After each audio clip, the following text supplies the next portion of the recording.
John 2.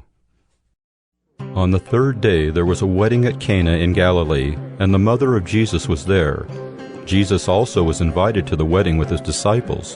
When the wine ran out, the mother of Jesus said to him, "They have no wine."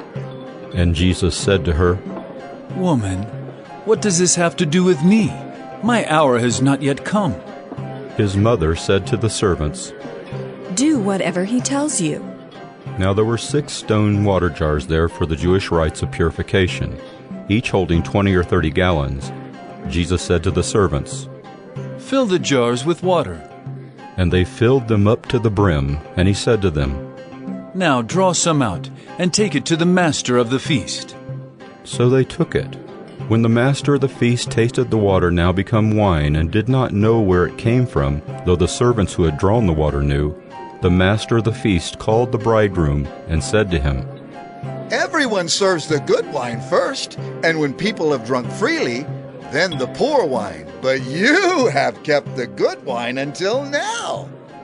This, the first of his signs, Jesus did at Cana in Galilee, and manifested his glory, and his disciples believed in him.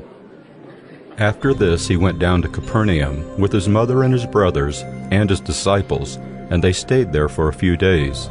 The Passover of the Jews was at hand, and Jesus went up to Jerusalem. In the temple he found those who were selling oxen and sheep and pigeons, and the money changers sitting there. And making a whip of cords, he drove them all out of the temple with the sheep and oxen. And he poured out the coins of the money changers and overturned their tables. And he told those who sold the pigeons, "Take these things away. Do not make my Father's house a house of trade." His disciples remembered that it was written, "Zeal for your house will consume me." So the Jews said to him, "What sign do you show us for doing these things?"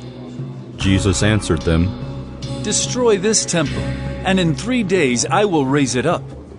The Jews then said, "It has taken 46 years to build this temple, and will you raise it up in 3 days?" But he was speaking about the temple of his body.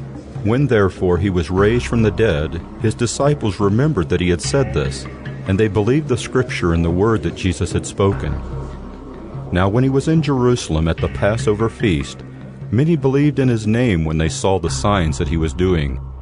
But Jesus, on his part, did not entrust himself to them, because he knew all people, and needed no one to bear witness about man, for he himself knew what was in man.